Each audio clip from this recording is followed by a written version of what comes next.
This episode of Manage Smarter is presented by Sales Fuel Coach, our adaptive sales coaching featuring 5-minute quick coaching personalized to each sales rep. Learn more about Sales Fuel Coach at salesfuel.com. Welcome to the Manage Smarter podcast with hosts C. Lee Smith and Audrey Strong.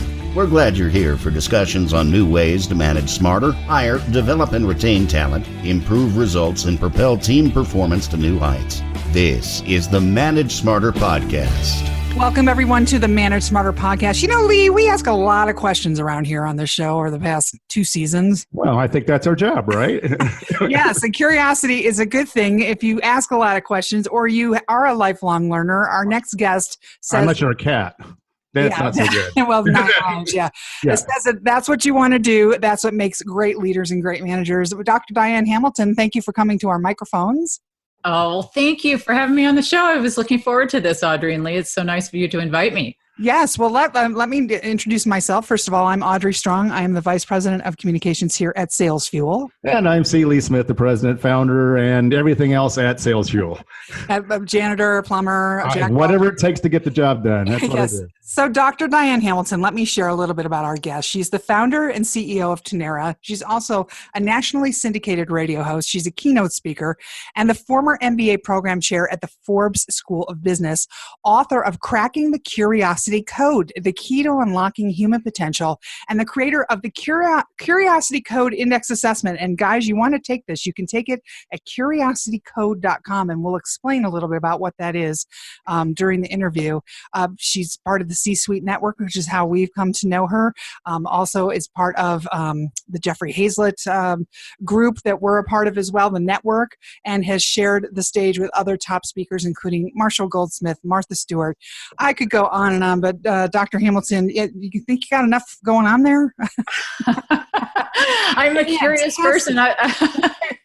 I find it, I get bored easily, so I like to do a lot of different things, but thanks. It does sound like a lot when you put it that way, though. Well, and if you follow her on social media, whatever, she's like in different parts of the country, like every day. So it's fascinating just to kind of watch you go around the world. That's right. I'm like Carmen Sandiego, right? Exactly. What makes why is curiosity so valuable for not only our personal lives but our work, life, and careers? Well, isn't that the most important question? Because, I think a lot of people recognize the importance of motivation and drive, and I think they recognize the importance of creativity, engagement. You list all the issues that organizations struggle with in terms of soft skills, emotional intelligence, that type of thing.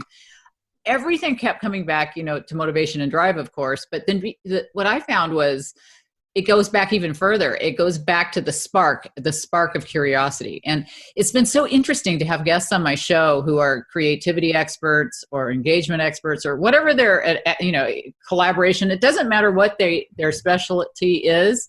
If you ask them what comes first, I've never had anybody say it wasn't curiosity. And I think that the problem is, we give a lot of assessments, we give a lot of training, we do a lot of things, but we're not getting right to the root of the problem. And if you want to become an innovative company that is highly productive and, everybody's worried about automation taking over jobs and all the things they're worried about, innovation's never been a bigger buzzword than it is this year, that you really have to get to the root of the problem. And to me, that is curiosity. Before we all got into the Zoom room here, Lee and I were talking about your curiosity inhibitors. So give us the 4, and then we each guessed which one we think is most not popular but prevalent. Oh, you only bring that up because you think you're right. I think I'm right. Okay, but I'm curious. I'm not sure if I'm right. We'll see. Yes. Okay, so. I'll tell you what the 4 things are. First of all, let me give you a little backstory. As I started to write the book, Cracking the Curiosity Code, and when I was writing the book, I realized that I needed to research what holds people back, right? Because it wasn't enough just to talk about, write about, or talk about curiosity without determining what we can do to fix it, right? And I started to research all these instruments. And really all they did was tell you how curious you were and not what was stopping you. And that was what I wanted to do. So I set out and asked thousands of people, did all this research and factor analysis and all this boring statistical stuff. But what I found in the end was the 4 factors of fate, F-A-T-E, are what impacts curiosity. And that's fear, assumptions, technology, and environment. And I initially was expecting that fear would be the number one thing. Yes, it looks like Audrey from the reaction. No, that was his guess. So he's But you only had a 25% chance of getting it. necessarily the top thing that I found. And actually, the data is still coming in. So I can give you a total answer to that question. But you'd be surprised at how much assumptions can impact our ability to ask questions and provide data, because assumptions are basically that voice in your head, the voice that tells you, I'm not going to be interested in this. But in Lee's defense, fear can overlap. We can be afraid that if we do something, it's going to be made fun of. And so some of these overlap. Yeah. So let's start with fear. Fear, basically, if you look at it, fear is fear of failure, fear of embarrassment, fear of loss of control. You think of all the things you fear. Nobody wants to be the person in the meeting asking the questions who look stupid because they asked something that nobody wants, to answer, or they just don't want to be rejected or unprepared or whatever it is. And so we looked at all these sub factors and we looked at fear, and fear was really, actually, if you look at all 4 of them, they were pretty even. So both of you, Jen, can be right. I would give you both equal. Well, I said environment, but we'll get to that. I was hoping it was environment, but yeah. Well, environment is the biggest for me, I'll tell you, Audrey. So I'll give you that. Okay. So you both won. But on assumptions, as I said, was what we're talking about there is the voice in your head. I'm not going to be interested. It's going to be too much work. Is it really necessary? If I do it, they're going to give me more work and not pay me, or whatever it is that you're telling yourself. And all those things that we talk ourselves into or out of. And then technology is, we either don't know enough about it, or we allow it to do stuff for us, or we rely, on it too much, or it becomes too complicated and we become overwhelmed and give up. So there's a lot of things to deal with technology. If you completely just used a calculator and never knew the math behind it, mankind wouldn't probably go too far. We need to know the foundational aspects of it.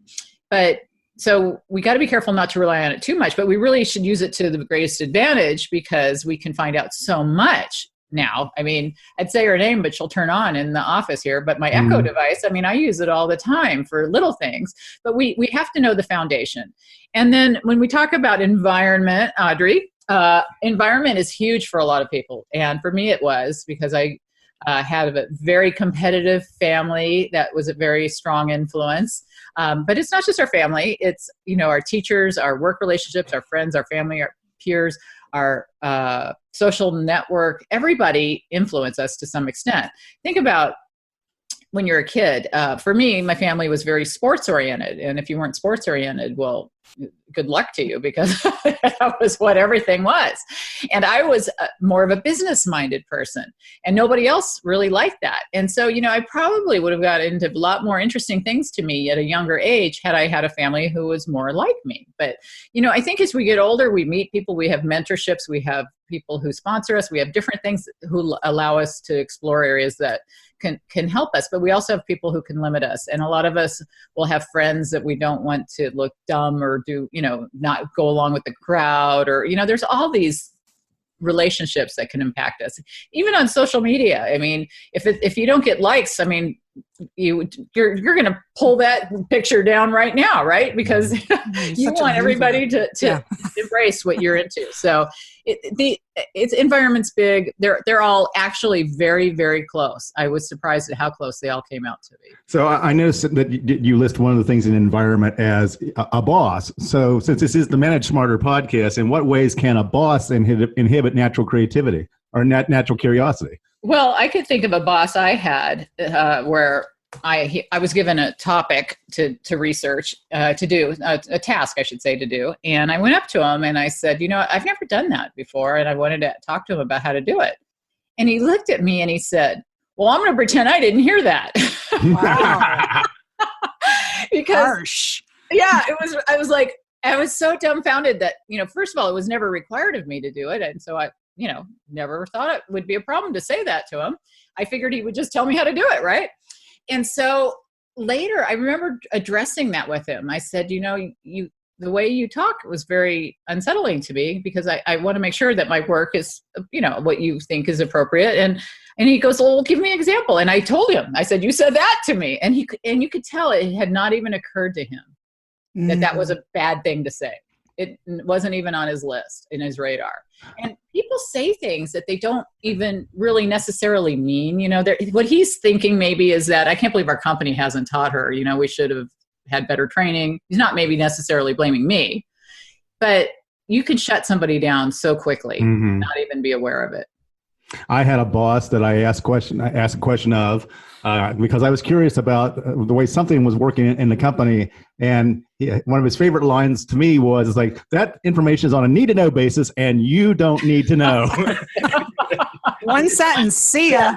Yeah. Like, okay. All right. So let's embrace status quo thinking, because that's where you're going to end up. You know what I mean? And that's the problem. I gave a couple examples in my book about companies who really went above and beyond to think outside the box and allow curiosity to improve things. A hospital in London, for example, was having difficulty transferring patients and being really efficient. And they couldn't solve the problem. They really were trying everything. And one of the leaders in the company went to a Formula One race event and watched them take the tires off and redo the car in 7 seconds. And he's thinking, how can they do that? And we can't move a patient from here to here, basically. And he thought, well, wouldn't it be cool to have them come back and just look at what we're doing? And he did. And they looked at what they were doing and actually helped them improve their efficiency by 50%. Wow. So so we think about, we worry about silos. We worry about thinking outside of our cubicle and our teams and our silos, but we can think outside of our organization and our industry if we think about the potential. I mean, there's a lot of examples of Colgate trying to get the fluoride to work, that they thought it was a chemistry problem, but it's really a physics problem. And if you only think of it in the one way, the one place that you're supposed to look for something, you're limiting yourself. So I'm trying to open up people's minds to some digital potential. And sometimes it's really good to bring in somebody who's not related to the project at all as another set of eyes, because they're looking at it from a totally different perspective. Right. And the people that are immersed, and for example, code, when you're writing code for programming and stuff, and the geeks will be in there and they'll be pouring over and they'll miss something, and I'll walk right in and it's so obvious. Oh yeah, what does that line here doesn't make any sense to me. Why is that in there? It's like, oh, great. It's like I've been looking at this code for 3 hours and we haven't been able to figure it out. And you just waltz right in there and point it out. Well, the fresh eyes thing is definitely a definite thing. You're not coming in with baggage either. It's kind of like with golf. If you try to take golf lessons, if you've never played before and you start from scratch, you got a lot better chance of fixing that golf swing than if you're trying to fix that one you've had in the past. But it's like a puzzle. If you ever looked at a puzzle forever and it's just right in front of you, the piece that fits, but you just looked at it too long. And sometimes you do need that fresh perspective. And that's why management and leadership consultants are so popular, because you get fresh eyes. I kind of think of curiosity as sort of like an engine. And I, in my mind, that's how I see it. And so when I look at fear, technology, assumptions, and environment, these inhibitors, so for our management audience, I feel like it's the go-getter employee versus what I call the no-getter. So, and particularly in older workers, when you say your research shows that our curiosity wanes as we age, what is your advice to our audience about how to turn a no-getter into a go-getter? Well, as you guys know, the culture of a company starts at the top. And a lot of these no-getters, no matter what their age, is due to the culture that's been embraced by the organization. I've had Francesca Gino on my show, the Harvard professor. You probably saw her articles going around. There's a lot of articles going around right now about how they say they want a culture of curiosity, but then they don't really reward for it. So we really need to reward curious behavior. And maybe the older employees have gone so many years of not being rewarded that you might notice it more in them. Okay. That, is a problem. But, we're finding that if you could develop curiosity, it's actually good for your health as you're thinking about getting older. They said some of my research found you could live 30% longer. You're also getting the dopamine effect of curiosity, so you're feeling better. So there's health rewards, there's rewards at work for being promoted, there's innovative ideas that, there's just so many different things that tie into curiosity. And actually, I'm going to be speaking about it at SHRM this summer, because we are on SHRM for recertification credit with our Curiosity Code Index assessment. And so I've got one of the mega sessions, going to be really exciting to talk to so many thousands of people about, the value of improving curiosity and how HR and leadership consultants can, become certified to give the CCI and get their organizations much more curious, because it all ties back to the bottom line. Everybody wants to make more money. Everybody wants to be more engaged. Everybody wants to enjoy what they're doing, and they should. How can a leader or a manager model better curiosity for their team so that their team then picks up on that and becomes more curious themselves?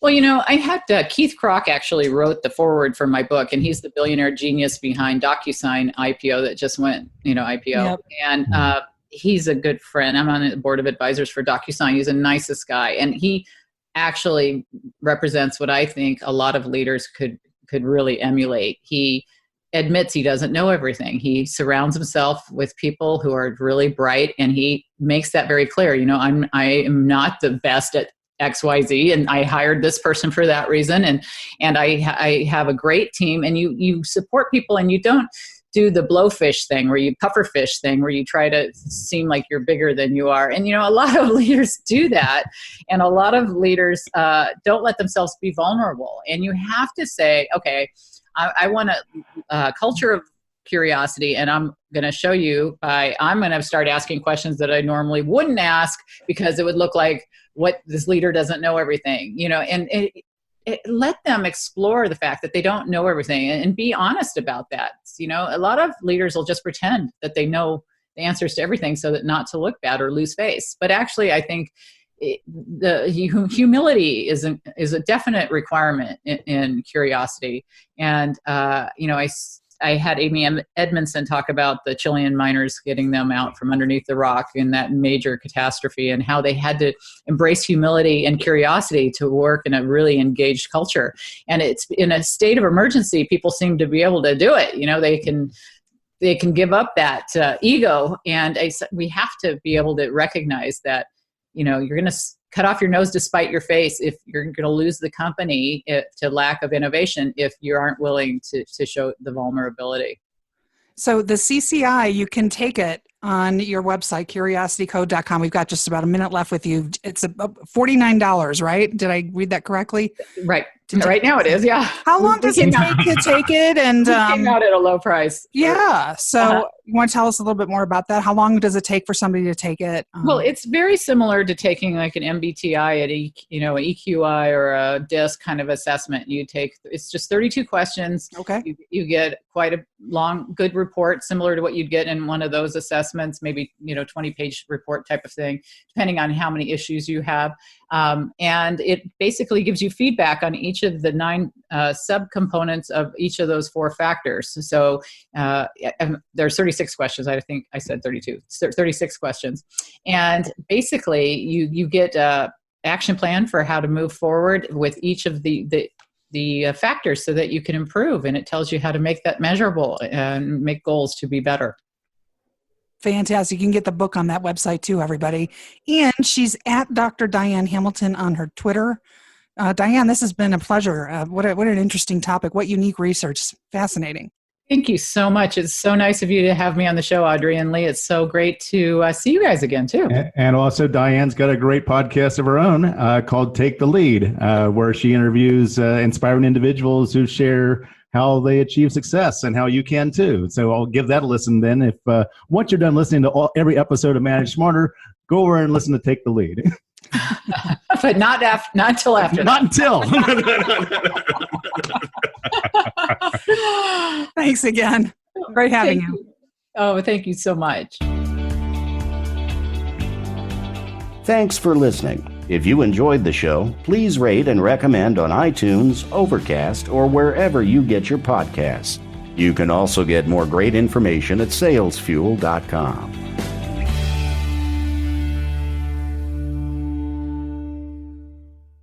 This podcast is a part of the C-Suite Radio Network.